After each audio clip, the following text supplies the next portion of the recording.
Olá, nós vamos agora dar início a mais uma aula que a Secretaria de Estado de Direitos Humanos, Participação Social e Cidadania constrói para fortalecer o sistema de garantia de direitos da criança e do adolescente. Eu sou Célia, eu estou hoje na coordenação da Coordenadoria Especial de Políticas para Criança e para Adolescente, dentro da Secretaria de Estado de Direitos Humanos, Participação Social e Cidadania.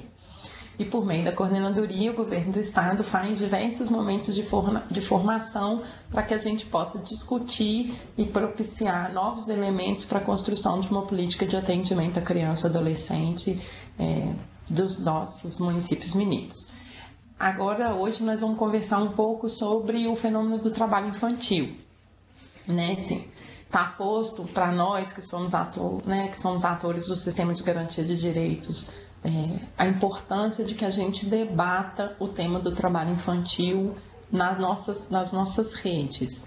O tema do trabalho infantil no Brasil, ele não é um tema recente, ele é um fenômeno historicamente construído, e entender essas raízes históricas, entender como que o entendimento do trabalho de crianças e adolescentes foi sendo construído e como que ele foi sendo diferenciado para diferentes classes, de diferentes lugares, é importante para que a gente crie estratégias de enfrentamento desse fenômeno e enfrentando esse fenômeno, ou seja, criando estratégias para que as crianças e adolescentes não precisem trabalhar durante a sua infância e a sua juventude, é uma forma de que a gente garanta a proteção integral dos direitos da criança e do adolescente.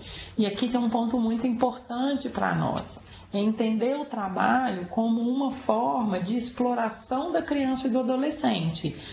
Quando a gente constrói um discurso sobre enfrentamento ao trabalho infantil, nós estamos, na verdade, construindo um discurso da efetivação dos direitos humanos de criança e do adolescente.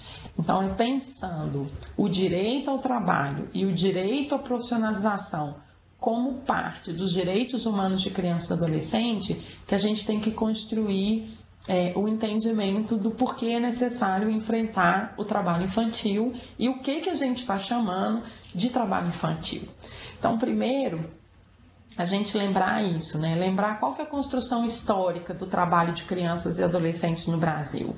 O trabalho de crianças e adolescentes no Brasil, ele é um fenômeno antigo, é um fenômeno que vem se repetindo desde o Brasil colônia. A gente vai lembrar que esse foi uma estratégia de manutenção das estruturas coloniais, Então, o que a gente está dizendo sobre isso, As crianças e os adolescentes que vinham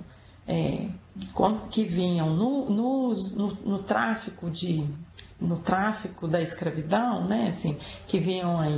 que iam trabalhar nas fazendas, sejam elas os negros de origem africana, ou sejam eles os indígenas de origem brasileira, ou a mistura que vem daí, o fato é que essas crianças e esses adolescentes trabalhavam dentro da estrutura da escravidão.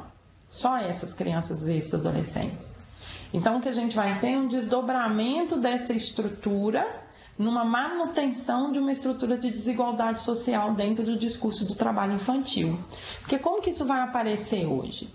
O trabalho infantil, ele aparece hoje da mesma forma. Parte da sociedade brasileira deve trabalhar, ou seja, a parte da sociedade brasileira é reservado o discurso da importância do trabalho infantil e para parte da sociedade brasileira não é reservado, É reservado o discurso de uma vivência autônoma, de uma vivência mais digna. Como é que isso vai aparecer, primeiro, a gente marcar isso, que para a camada mais vulnerável da nossa sociedade, para as camadas mais pobres, o trabalho infantil sempre foi uma realidade, E isso é um discurso que a gente tem que tomar muito cuidado com ele, porque ele sempre foi uma realidade, mas ele sempre foi também uma estratégia de manter essa estrutura, de manter as classes, de manter essa população mais vulnerável nesse mesmo lugar. Por quê? Porque os estudos vão demonstrar, e as pesquisas vão demonstrar, que quanto mais baixa a renda, isso acarreta a uma baixa escolaridade dos chefes de família, e isso vai acarretar um maior risco no ingresso do trabalho precoce e também numa manutenção de uma escolaridade mais baixa entre os membros da família. Então, olha só o que é curioso nisso. O que a gente está dizendo é assim, que o fato de uma família ser uma família pobre, uma família mais vulnerável, isso via de regra vem junto com um acesso à educação reduzido. E o trabalho infantil é uma estratégia de manutenção, mas também é uma estratégia que perpetua a baixa escolaridade e a baixa renda das famílias, né? Ou seja, é um grande círculo vicioso, não é um círculo virtuoso nesse sentido. Então, isso é importante. E o que acontece é que para as outras classes, para as classes mais favorecidas, para a parte da sociedade que já tem aí uma renda maior e ao mesmo tempo uma escolaridade maior, a essas crianças e esses adolescentes é reservado um acesso a uma melhor escolaridade, é reservado um acesso a outras possibilidades, né, de exercício de outros direitos. Então é reservado acesso ao lazer, é reservado acesso aos esportes, né? Então, o que a gente vê no discurso do trabalho infantil é muitas vezes esconder uma dinâmica que simplesmente mantém essa desigualdade entre as classes com um discurso de aproveitar o tempo, não é? As crianças e adolescentes mais pobres, as crianças e adolescentes dessas camadas mais vulneráveis, eles devem usar melhor o seu tempo. E usar melhor o seu tempo é trabalhar mais cedo. Agora, o mesmo discurso não acontece para todas as classes, né? Usar melhor o seu tempo para outras classes ter acesso a esporte, ter acesso a lazer, ter acesso a uma escolaridade de mais qualidade, ter acesso à cultura, né?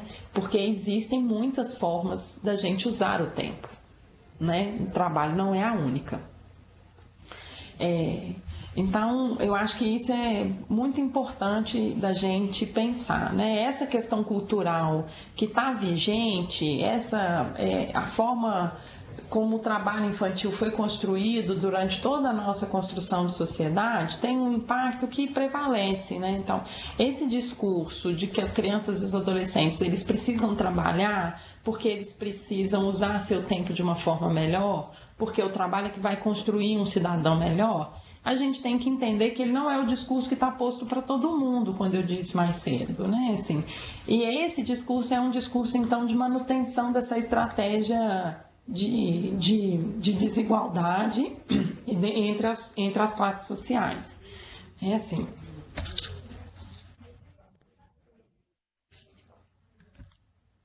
E aí lembrar que o trabalho, ele é um valor reconhecido para todas as classes. Todo mundo entende o trabalho como um valor, né? Um outro ponto aqui é qual trabalho, né? Qual trabalho que a gente está falando? Para as classes mais vulneráveis, para as camadas populares, para as classes mais pobres, a gente vai entender que qualquer trabalho, e quanto mais cedo, né? Assim, então a gente vai ver sempre uma repetição, como a escolaridade vai ser baixa, porque nós estamos falando de crianças e adolescentes, eles estão ainda no decorrer aí da sua vida escolar, então eles não são trabalhadores qualificados. Então, o acesso ao trabalho é sempre um acesso de um trabalho menos qualificado. Então, para as classes populares, esse discurso sempre foi defendido. Agora, para camadas mais favorecidas da sociedade, é defendido também o acesso ao trabalho, mas é um trabalho de mais qualidade, é um trabalho protegido, né? Assim, há um posto de trabalho que vai garantir uma melhor remuneração futura, né? Assim, então, aos filhos dos médicos, a gente quer que eles estudem muito para que eles sejam médicos, para seguir a carreira dos pais, né? Agora, quando a gente está falando de outras de outras camadas da população, a gente quer que eles comecem, a gente fala que eles têm que começar a trabalhar cedo para que eles não fiquem aí vulneráveis às outras cenas. Ou seja, o que a gente está dizendo é que uma camada da população acessa seus direitos de escola, seu direito de uma profissionalização, e a outra não. A outra não acessa. Né? E que eu digo e qual que é a estratégia que o discurso vai construindo para que ele seja um cidadão de bem? É que ele não é que ele devia acessar os seus direitos, é que ele devia trabalhar. Então, para uma camada, ela deve acessar os seus direitos, para outra parte da população, ela deve trabalhar. Então, tem um discurso aqui que a gente tem que tomar cuidado com ele. O problema não é o trabalho, o problema é a forma do trabalho. O trabalho é importante para todos nós. É tanto que a profissionalização e a possibilidade de acesso ao mercado de trabalho é um direito garantido na Constituição. A gente vai ver isso daqui um pouco mais para frente. O que está posto é qual trabalho, não é? Então, o discurso da importância do trabalho infantil, ele é um discurso que mantém a desigualdade. Porque esse discurso, ele difere os tipos de trabalho para as diferentes camadas da população. Então, isso a gente tem que prestar muita atenção, não é? A gente quer que todo mundo tenha acesso ao mercado de trabalho qualificado, a um trabalho protegido, a um trabalho com boa remuneração, a um trabalho valorizado. É esse o discurso do trabalho que a gente tem que começar a entender. Então,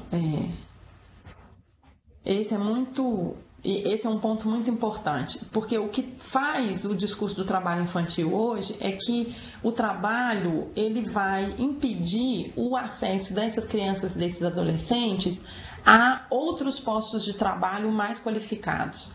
Muito simples, porque ele vai tomar o tempo que essa criança tem e ela não vai acessar seus outros direitos, ela acessa apenas o trabalho. Né, sim, e vai acessar um trabalho de baixa qualificação, porque ela é um trabalhador pouco qualificado, porque ela está na sua fase de formação. Né? Então, isso tudo a gente tem que pensar quando a gente vai falar do trabalho e do trabalho de crianças e de adolescentes. Aí, o entendimento do Estatuto é fundamental, porque aí a própria Constituição brasileira e o Estatuto da Criança e do Adolescente vão dizer o quê? Vão justamente marcar que crianças e adolescentes são sujeitos de direito e vão trazer o paradigma da proteção integral. Então, no paradigma da proteção integral, o que a gente diz? A gente diz que essa criança, esse adolescente, ele é portador, ele é signatário, ele é destinatário de todo um conjunto de direitos. A saúde, a vida, uma boa alimentação, uma educação de qualidade, assistência social, a previdência, né, ao lazer, à cultura, ao esporte, ao respeito, à dignidade e à profissionalização. Né? Então, isso está garantido no ordenamento. Mas o que o ordenamento tem também? Tem uma concepção de direitos humanos. E numa concepção de direitos humanos, um direito não prevalece sobre o outro. A lógica da proteção integral é que os direitos precisam ser garantidos na sua totalidade, na sua integralidade, na sua indissocialidade. Então, é assim que a gente vai pensar a proteção e a garantia dos direitos da criança e adolescente. Então, eu vou pensar o direito à profissionalização, mas ele integrado com todos os outros direitos, com direito à educação, com direito à saúde, com direito a uma vida de qualidade, com direito a lazer, com direito à cultura. Isso é direito de todas as crianças e todas elas precisam acessar todos os seus direitos para se desenvolverem de uma forma harmoniosa e potencializar o exercício da sua cidadania. É assim que a gente constrói um cidadão, né, responsável e um cidadão que possa efetivamente exercer os seus direitos humanos na coletividade da sociedade, é garantindo a ele todos os seus direitos, sem privilegiar um direito em detrimento do outro. E o que o discurso do trabalho infantil faz é justamente priorizar determinado direito e em detrimento de todos os outros. Então é como se eu dissesse que ele tem muito direito à profissionalização, mas mas eu precarizo o acesso ao direito à saúde, precarizo o acesso ao direito à educação, precarizo o acesso ao direito ao lazer, precarizo o acesso ao direito à cultura, ao esporte. Então, eu não consigo fazer uma garantia de todos os direitos, efetivar a proteção integral. Então, é essa a lógica que nós temos que trabalhar e entender, então, por que o trabalho infantil é prejudicial às crianças e adolescentes. Porque ele não pode ser priorizado em detrimento de todos os outros direitos dessas crianças e desses adolescentes. E aí, a gente vai entender que você pensando, então, a profissionalização como um direito previsto no Estatuto e, ao mesmo tempo, pensando a lógica da proteção integral, a gente vai ver que o trabalho vai entrar em algum momento do desenvolvimento, porque a gente precisa garantir que essas crianças e adolescentes tenham um desenvolvimento harmonioso e saudável em todos os aspectos da sua vida, né? Então, o Estatuto vai dizer o quê? E aí ele vem conjugar esforços, né, junto com as legislações trabalhistas. No seu artigo 60, que é no capítulo que diz do respeito à profissionalização, o Estatuto vai dizer que é proibido o trabalho a qualquer pessoa com menos de 14 anos. Né? Assim, aí é muito importante. Porque o que o legislador vai dizer é que até os 14 anos, para que você forme um sujeito com capacidade de exercício da sua cidadania, você tem que garantir a ele o acesso a todos os outros direitos. É aí que ele vai consolidar. Então, ele precisa ter acesso a uma boa educação, acesso à saúde, acesso a lazer, à cultura, né? E a outros aspectos da profissionalização. Então, aqui é muito importante que a gente lembre disso, né? Assim, o trabalho não é a única estratégia dessas crianças estarem protegidas. Existem, e é isso que a rede precisa construir, precisa discutir, precisa fortalecer na política de atendimento à criança e adolescente, essa proteção integral, né, para as crianças e adolescentes, e não o trabalho como a única alternativa para que essa criança acesse os seus direitos, né? O trabalho é um direito que vem em um determinado momento da construção desse sujeito. Antes da chegada do trabalho, ele tem que ter tido todos os outros direitos garantidos. Senão, a única coisa que eu estou fazendo é repetir um ciclo de falta de acesso aos direitos. Né? Então, a concepção de uma proteção integral ajuda a gente a entender por que o trabalho infantil não é a saída para que a gente proteja as crianças, né, das cenas de vulnerabilidade que elas estão expostas. Né? Então, as frases, é melhor ela estar trabalhando que ela está na rua, não é melhor a gente dizer, é melhor ela estar na escola do que ela estar na rua, é melhor ela estar num projeto de esporte, num projeto de cultura, do que ela está na rua, né? E isso vale para qualquer outra coisa. O trabalho não pode ser a única alternativa, porque se ele for a única alternativa, eu estou dizendo que todos os outros direitos foram violados. O acesso a todos esses outros direitos foi prejudicado e fragilizado. Então, eu não estou conseguindo cumprir a lógica da proteção integral. E nós, como sistema de garantia de direitos, nós como rede de proteção, nós temos que batalhar, trabalhar, congregar esforços para efetivar uma proteção integral de crianças e adolescentes, né? E não privilegiar acesso a determinado direito em detrimento do conjunto de todos os outros. Então, acho que esse é importante. O outro ponto importante é o porquê disso, né? Além dessa lógica toda da proteção integral, o Estatuto vai trazer dois componentes para a gente. O primeiro é o respeito à condição peculiar de pessoa em desenvolvimento, que é isso, né? Trabalhar precocemente tem impactos prejudiciais no desenvolvimento das crianças e dos adolescentes, desde impactos no corpo até impactos na própria capacidade de concentração para aprender bem os conteúdos escolares, né? Assim, então, a gente tem que respeitar isso, entender que existe um limite na capacidade dos meninos de fazer o exercício de todas as coisas, né? Assim, então, esse é um ponto. O outro é entender capacitação profissional e um acesso ao mercado de trabalho com dignidade também como direito. Então, as crianças, você vai entender que as crianças precisam se preparar para, quando estiverem capacitadas, entrar de uma forma adequada no mercado de trabalho. Então, o acesso ao mercado de trabalho, o acesso ao trabalho é um direito das crianças e adolescentes, mas ele precisa se dar de uma forma adequada, ele precisa se dar com um bom acesso, né? Assim, então, a criança e adolescente precisa poder escolher o posto do mercado de trabalho, o lugar do mercado de trabalho. Claro que não estou falando isso de um ponto de vista ideal, né? Assim, não é uma coisa mítica, assim, mas é pensar uma coisa concreta, né? Ela tem que se qualificar, ela tem que completar o ciclo do ensino, para ela ter uma opção no mercado de trabalho para poder entrar, para ela estar qualificada, melhor qualificada para entrar no mercado de trabalho. Então, o que o Estatuto vai trazer também de componente para o debate do trabalho infantil. Então, no nosso ordenamento, a gente vai pensar assim, o que é o trabalho infantil, então? Assim, o que é? Nós estamos conversando, estamos falando que o trabalho tem uma construção histórica, estamos falando que ele é prejudicial para o desenvolvimento das crianças, estamos dizendo que ele fere a lógica da proteção integral, mas qual que é o conceito? O conceito do trabalho infantil é o trabalho realizado por menores de 14 anos. Todo trabalho realizado por menores de 14 anos vai ser entendido como trabalho infantil. De 14 aos 18, a gente vai ter aí possibilidades do acesso ao direito ao trabalho. Dos 14 aos 16 na condição de aprendiz e dos 16 aos 18 já aí numa lógica da lei de aprendizagem do trabalho protegido. Então, é importante que a gente entenda isso. Ou seja, de 0 a 14 anos, as crianças não podem trabalhar.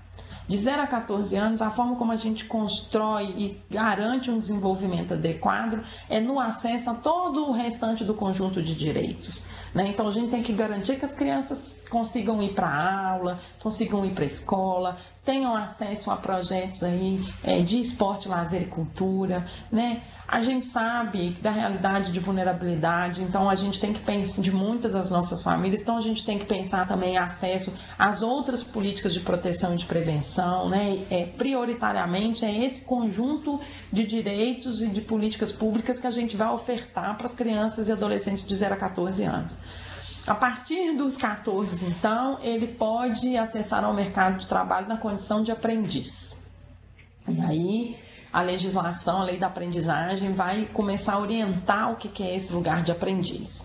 E aí, a partir dos 16 anos, o adolescente já pode ter acesso ao mercado de trabalho, né? Entretanto, tem algumas condições que precisam ser observadas, é o que a gente vai chamar de trabalho protegido.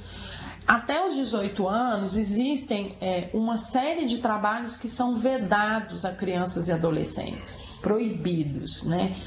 Isso é o que vai configurar o trabalho protegido. A gente vai falar disso um pouquinho mais para frente. Mas antes da gente começar a discutir o que é esse trabalho protegido, na oposição do trabalho infantil, tem um conceito importante da gente trabalhar aqui, que é o da solidariedade familiar e do exercício de responsabilidade.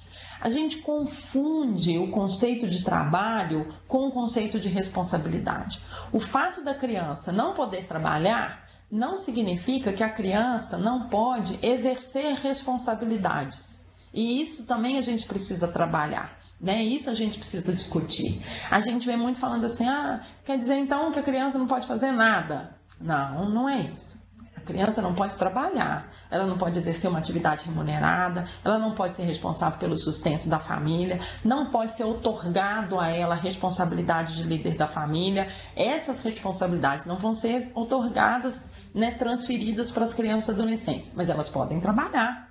Elas podem colaborar no exercício por exemplo, do cuidado da casa. Elas podem exercer responsabilidades adequadas ao seu estágio de desenvolvimento.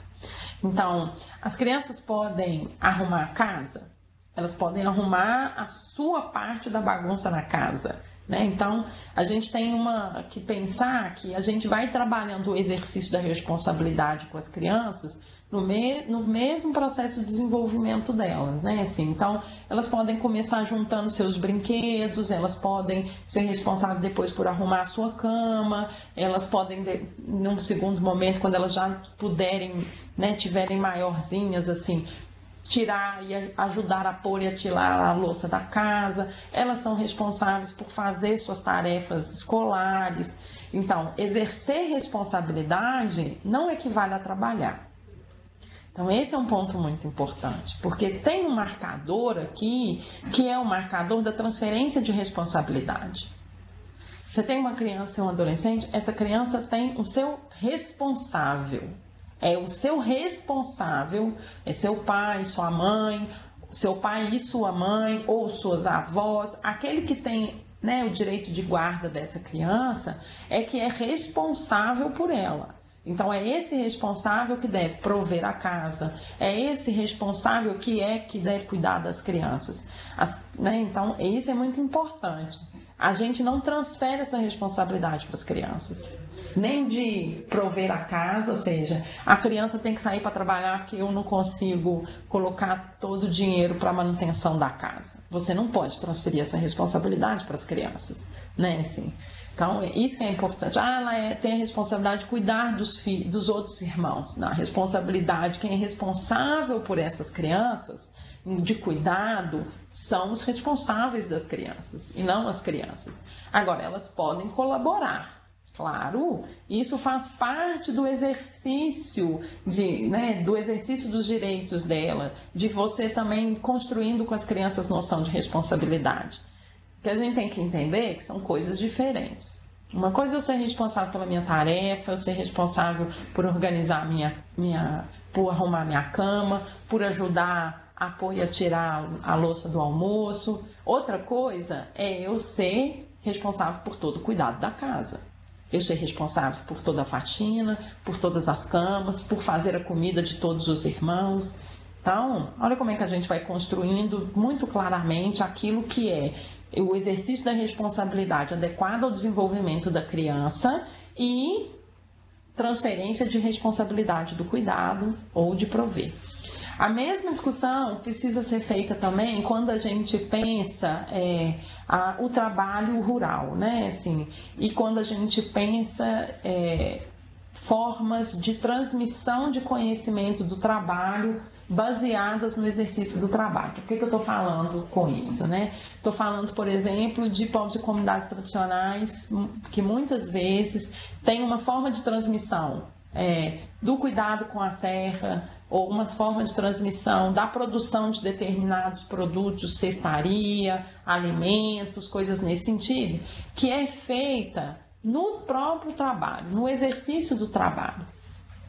Isso é muito comum na área rural, né? Assim, então, serviços e atores do sistema de garantia de direito que estão em municípios que têm uma área rural expressiva, ou que têm famílias ainda, né, que moram na área rural, e muitas dessas famílias têm uma condição e um acesso à política pública mais precarizado, a gente tem também que fazer essa discussão com eles. Não é que a gente está impedindo o exercício da responsabilidade nem da aprendizagem, mas é que isso é diferente de transferir a responsabilidade para essa criança e esse adolescente, e isso é diferente dessa criança ou adolescente ser responsável por tudo. Então, assim, isso tem que tomar muito cuidado, e esse exercício tem que ser adequado à idade, ao desenvolvimento dessa criança e desse adolescente.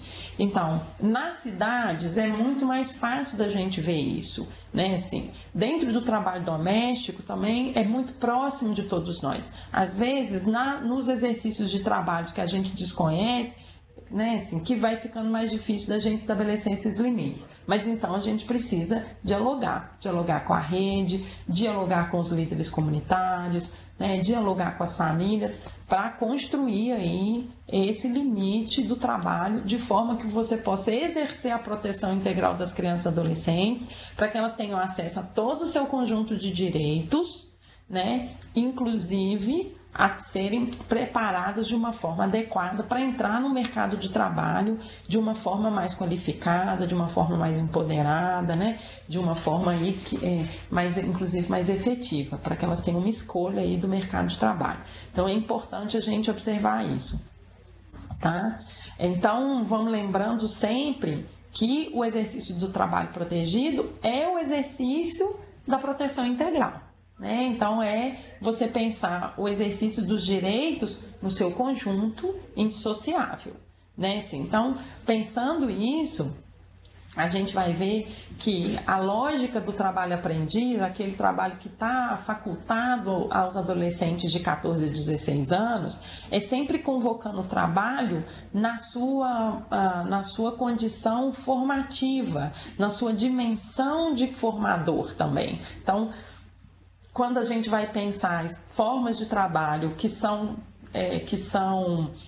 transmitidas no exercício do trabalho, a gente vai pensar aqui nessa lógica do trabalho do aprendiz, né? Assim, do tipo, eu exerço parte da tarefa do trabalho, mas nessa dimensão aí da formação, nessa dimensão da aprendizagem. Eu não sou responsável por todo o trabalho, eu não executo todo o trabalho, eu não sou aquele que tem a responsabilidade de prover. Eu estou aqui para aprender esse exercício.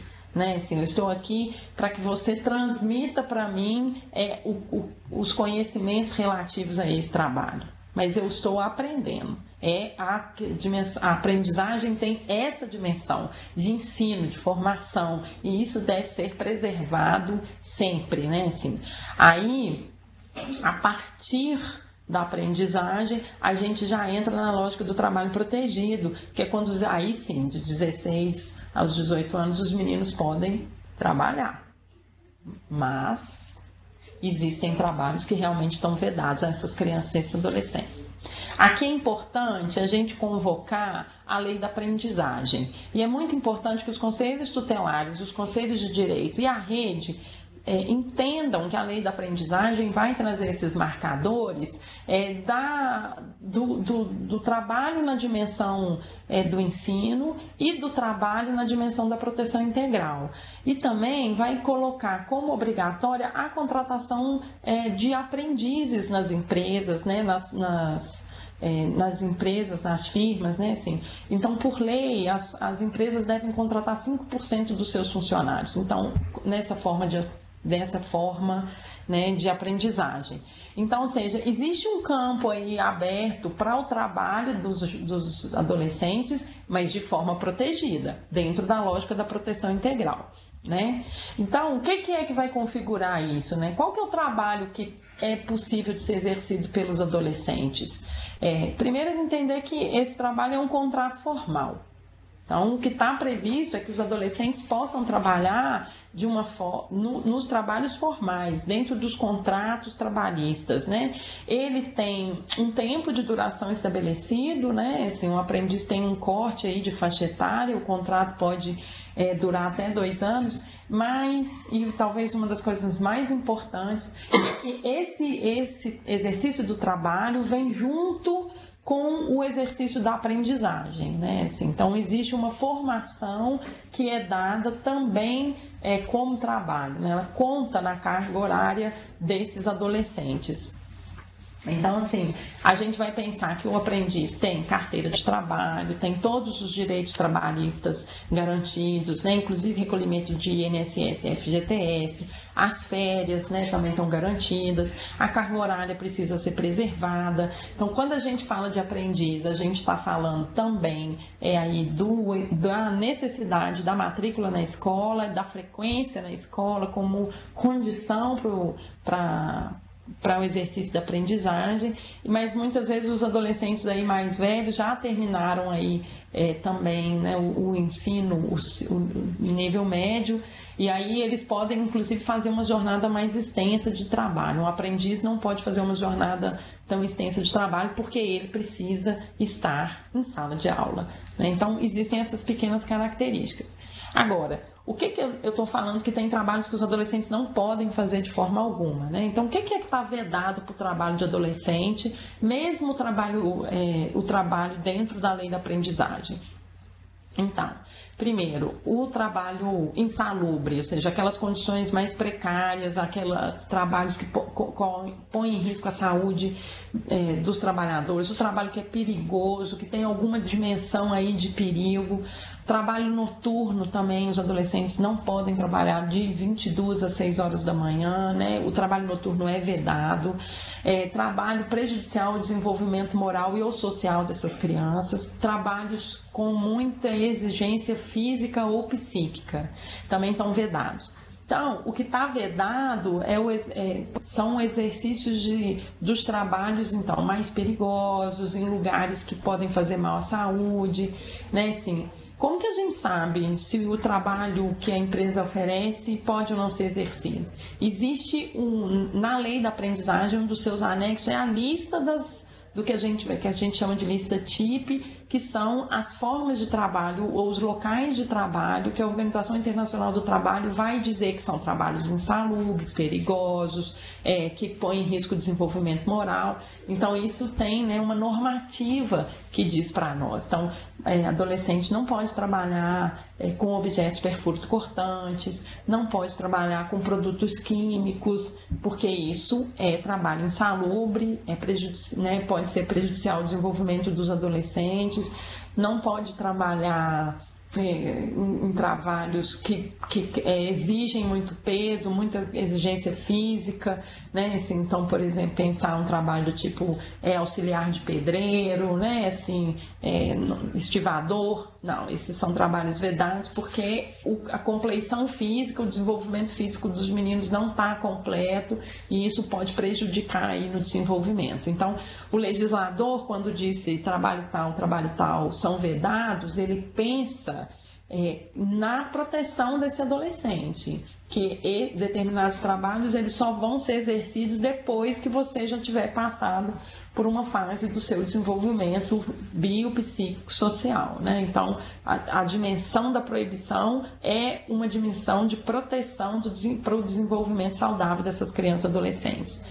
Também o trabalho protegido vai pensar numa lógica de fortalecimento familiar, então garantir tempo para o convívio familiar. Então, as jornadas de trabalho não podem ser extensas e exaustivas, né, porque o adolescente tem que ter direito a convívio familiar e comunitário, tem que preservar aí os vínculos com a sua família, ele deve ter garantido do acesso à educação, ou seja, ele precisa frequentar a escola, precisa frequentar com qualidade, ou seja, o sucesso escolar é importante na lógica do trabalho protegido também, né? Então, isso tudo está na dimensão do trabalho protegido. Então, assim, o que a gente tem que fazer numa discussão é que o que nós discutimos é a violação de direitos de crianças e adolescentes, não o acesso ao trabalho. Os adolescentes devem acessar o trabalho de uma forma a garantir o exercício dos seus direitos na sua completude. Então, é importante que a gente entenda isso. E não trabalhar não significa não exercer responsabilidade. Existem outras formas de crianças e adolescentes exercerem responsabilidade, e existem outras formas da gente garantir um desenvolvimento biopsicossocial com dignidade a essas crianças e adolescentes, para além da oferta do trabalho. Então, isso precisa ser pensado, isso precisa ser introjetado no nosso discurso aí de atores do sistema de garantia de direitos, né? Assim, então, o acesso ao trabalho é um direito, mas ele tem que ser entendido na lógica da proteção integral. Ele não deve ser priorizado em detrimento de todos os outros direitos da criança e do adolescente. Ele precisa respeitar o desenvolvimento biopsicossocial dessas crianças e desses adolescentes, para que, de fato, elas possam fazer exercício da sua cidadania, né, junto do exercício dos seus direitos humanos, no respeito aos direitos humanos dos outros, né, assim. Isso que a gente deve privilegiar sempre para pensar a consolidação de uma sociedade mais respeitosa, né, assim, mais digna e mais fraterna para todos nós. Então, a gente vai pensar nesse sentido, né, como que a gente vai, então, referenciar aí a atuação nossa, do sistema de garantia de direitos, pensando trabalho infantil dessa forma, né?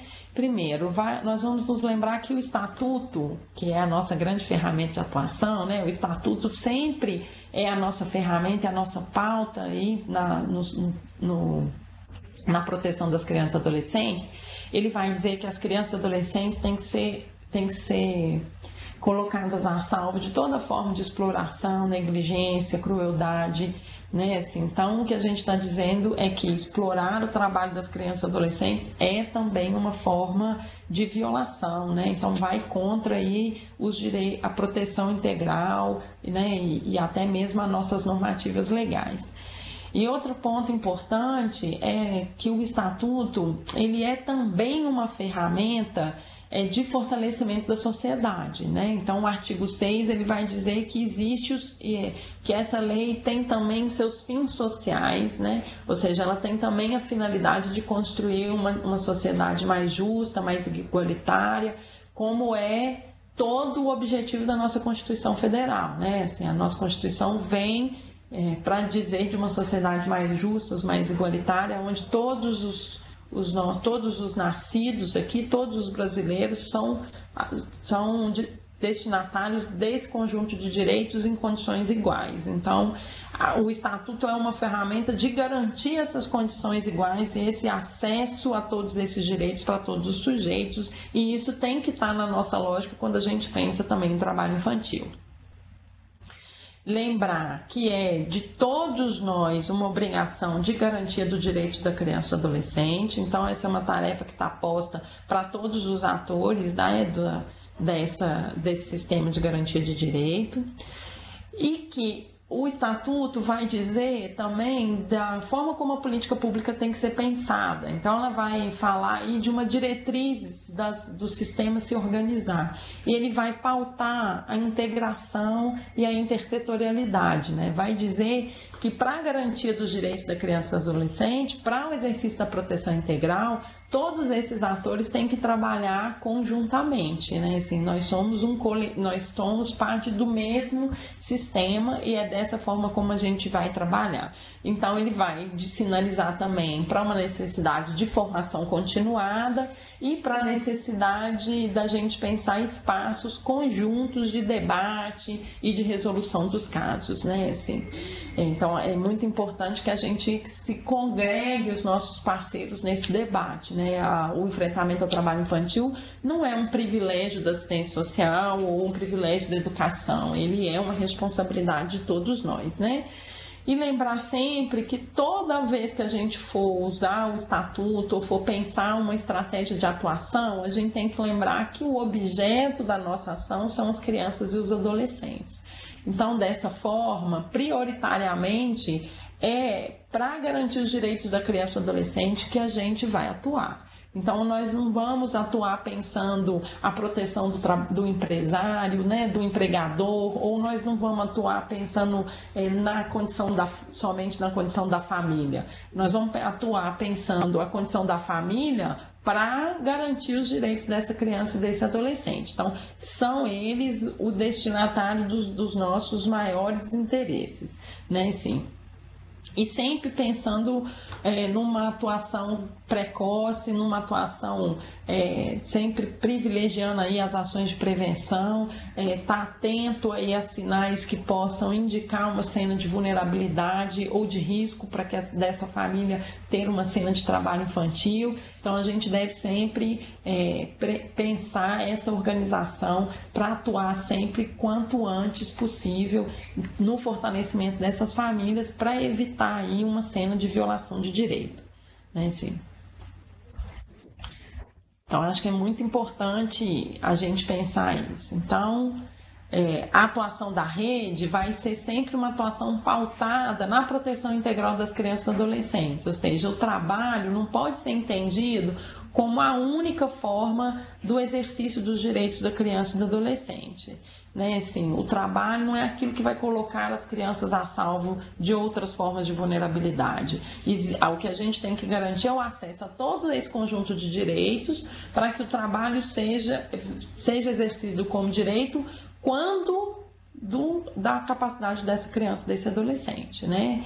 Então, a gente vai pautar sempre essa proteção integral das crianças na nossa ação, né? Então, o sistema todo tem que pensar nessa direção, né? E aí, nós vamos chamar dois atores importantes no sistema, que é o Conselho Tutelar e o Conselho Municipal dos Direitos da Criança e do Adolescente, para organizar as ações de proteção à criança e adolescente no que diz respeito ao enfrentamento ao trabalho infantil.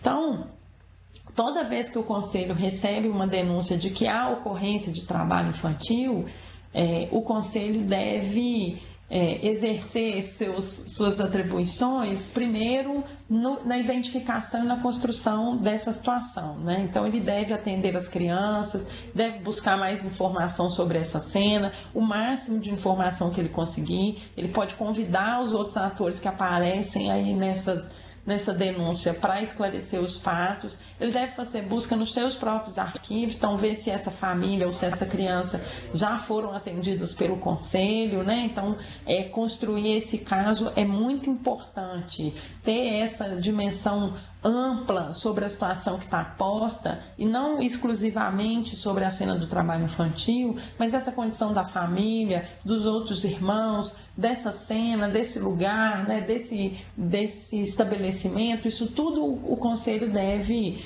buscar informações.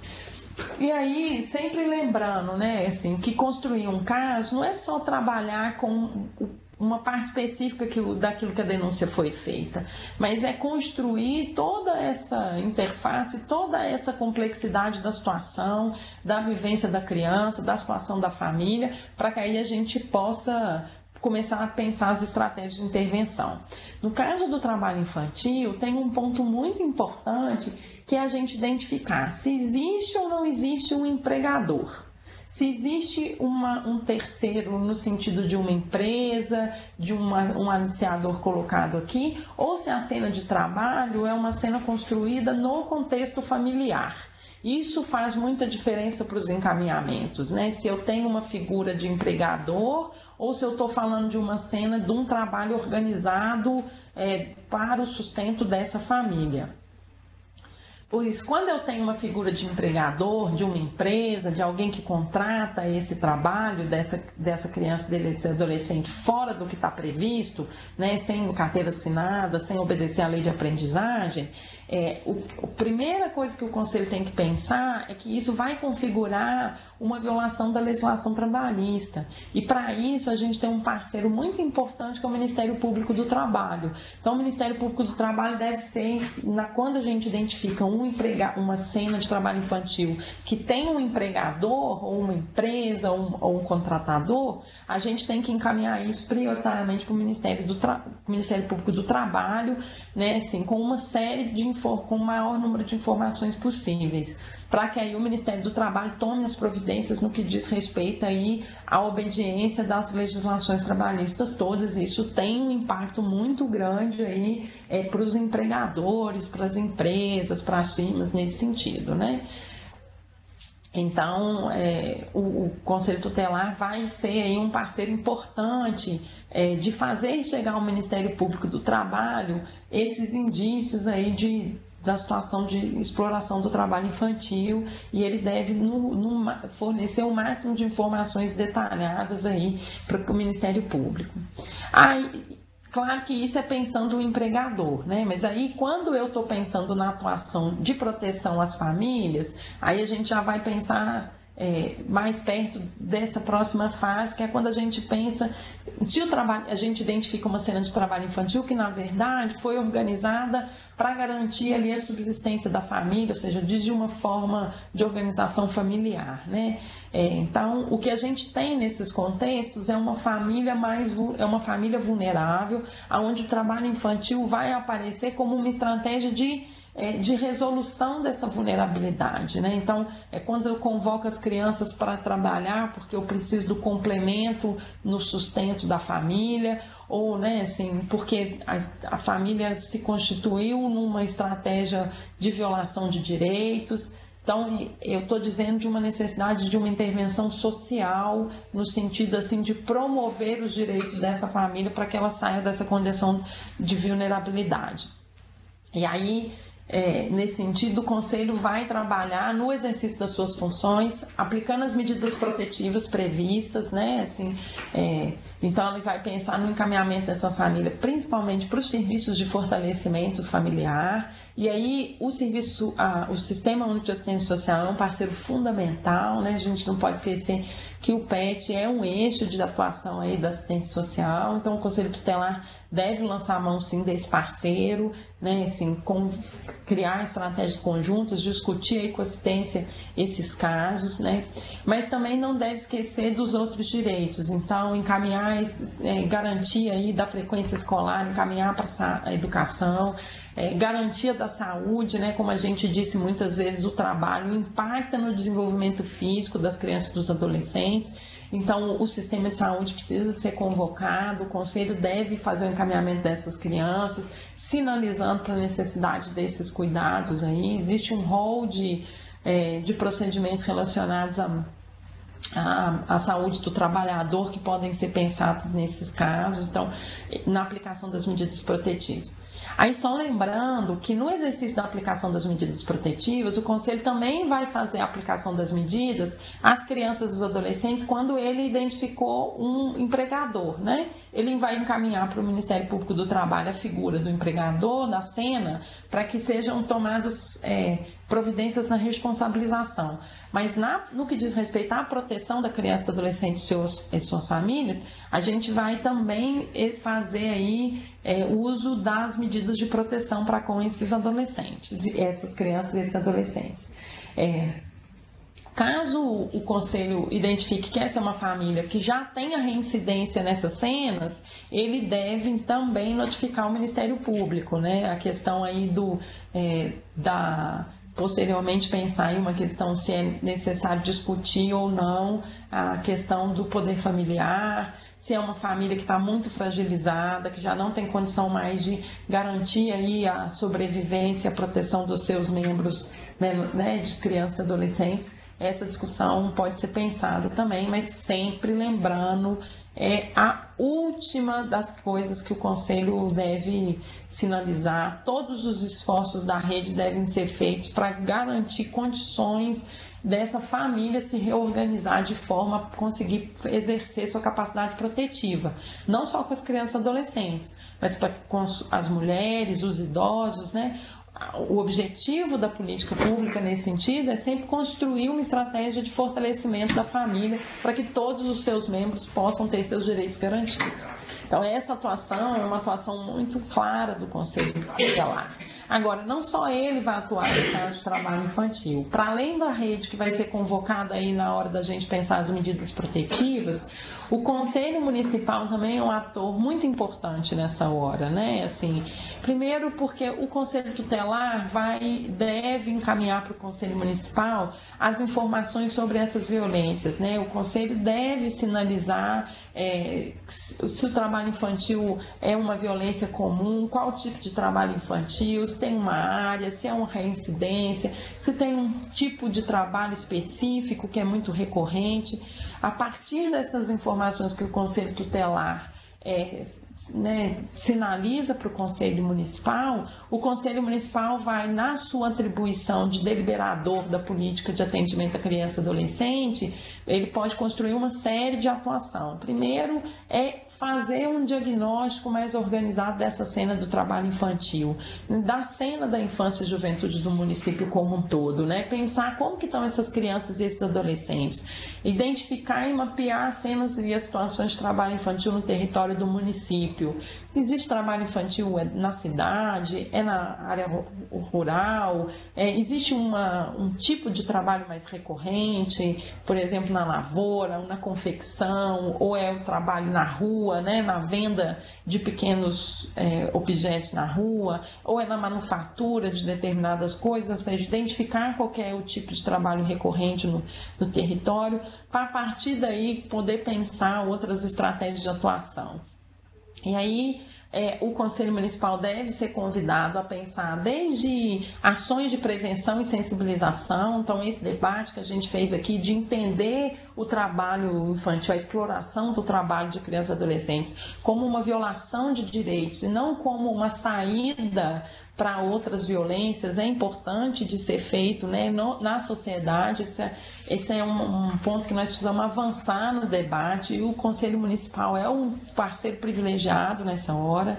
Ele pode definir, junto com os atores municipais, quais são os fluxos e as melhores estratégias de encaminhar o caso, né, debater a importância da atuação de todos esses parceiros aí na garantia dos direitos da criança e do adolescente, divulgar os canais de denúncia, né? Assim, provocar na sociedade a implicação para proteger as crianças do trabalho informal, mas também nessa hora dizer para a sociedade quem que ele vai procurar, né? O conselho tutelar, como é que ele acessa os outros serviços. E muito importante aqui, tem duas atuações específicas do Conselho Municipal que são fundamentais. Uma é a criação das comissões intersetoriais de combate ao trabalho infantil, né? Isso está normatizado para nós, seja na estrutura do PET, né, do Programa de Erradicação do Trabalho Infantil junto com a assistência social, seja na construção dos planos de enfrentamento ao trabalho infantil. Então, essa é uma atribuição do Conselho Municipal, assim como é uma atribuição do Conselho Municipal fazer a inscrição das entidades de aprendizagem, né? Ou seja, que são aquelas entidades que são responsáveis por ofertar formação para crianças e adolescentes que estão exercendo o seu trabalho dentro da lei de aprendizagem, né? Então, essas entidades precisam estar cadastradas no Conselho Municipal e esse é um papel privilegiado.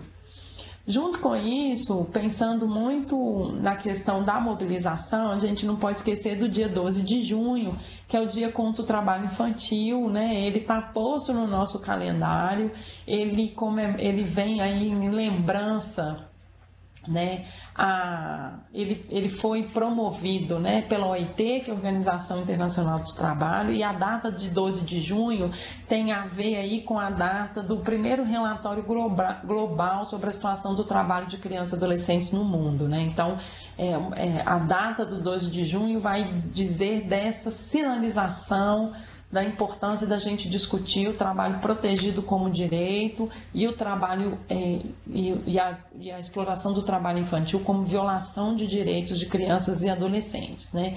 Ele é uma data também que vai convocar todo o sistema de garantia de direito no debate sobre esse direito, né? Para que a gente faça ações de formação, de sensibilização, vá discutir junto os coletivos, junto às crianças e os adolescentes, o que é esse direito à profissionalização, né, assim, o que são os outros direitos, o que é o conceito da proteção integral, por que eles devem primeiro, né, ir para a escola e se qualificar e se capacitar para depois entrar no mercado de trabalho de forma mais protegida. Então, 12 de junho é uma data que vai convocar todos nós, atores do sistema de garantia de direito, para trabalharem, né, na construção de uma sociedade mais protetora, que possa efetivamente garantir os direitos humanos de crianças e adolescentes.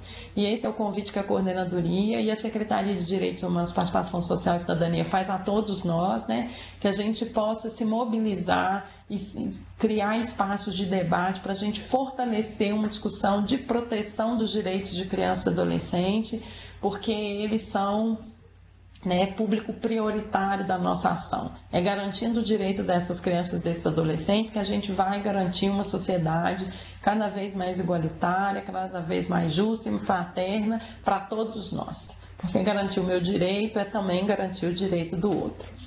Todas as dúvidas que vocês queiram, a Coordenadoria está à disposição dos municípios para ajudar a pensar estratégias para o fortalecimento das políticas públicas de atendimento à criança e adolescente. No final do vídeo tem uma apresentação e o contato da Coordenadoria está lá para todos vocês. Nós estamos à disposição. Muito obrigada.